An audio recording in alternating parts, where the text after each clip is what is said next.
অস্ট্রেলিয়ার বিপক্ষে জিততে হয়, তাকে নাকি বেশ কিছু সাহসী সিদ্ধান্ত নিতে হবে। এবং সেই সাহসী সিদ্ধান্তগুলো আসলে কি, সাহসী সিদ্ধান্ত তিনি কি নেবেন? বাংলাদেশ নাকি অস্ট্রেলিয়ার বিপক্ষে জয়ের ব্যাপারে আত্মবিশ্বাসী। আবার অস্ট্রেলিয়ান টিম ডেভিড তিনি বলছেন যে রিশাদকে এখনও অস্ট্রেলিয়ান কোনো ব্যাটসম্যান বা কেউ এখনও খেলেনি, তো রিশাদের বিরুদ্ধে তারা একটু আক্রমণাত্মক খেলার চেষ্টা করবেন। পাশাপাশি তারা বাংলাদেশের সাথে আগে খেলেছে, সেই ক্ষেত্রে বাংলাদেশি বোলারদের বা বাংলাদেশের পরিকল্পনা সম্পর্কে তারা জানে।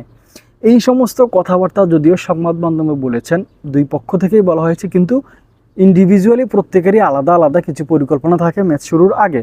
এবং সেই পরিকল্পনা মাফিক যদি বাংলাদেশ একটা একাদশ তৈরি করার একটা সিদ্ধান্ত যদি নেয়, সেখানটায় গত 3 ম্যাচে যেহেতু আমরা সেইম একটা একাদশ নিয়ে খেলেছি এবং সেইম একাদশ নিয়ে খেলার কারণে একটাতে হারলেও পরের 2টাতে আমরা জিতেছি এবং 3 ম্যাচ জিতে নিজেদের পয়েন্টে আমরা সুপার 8-এ গেছি, যেটা টি-20 ক্রিকেট হিস্ট্রিতে এইবারই প্রথম।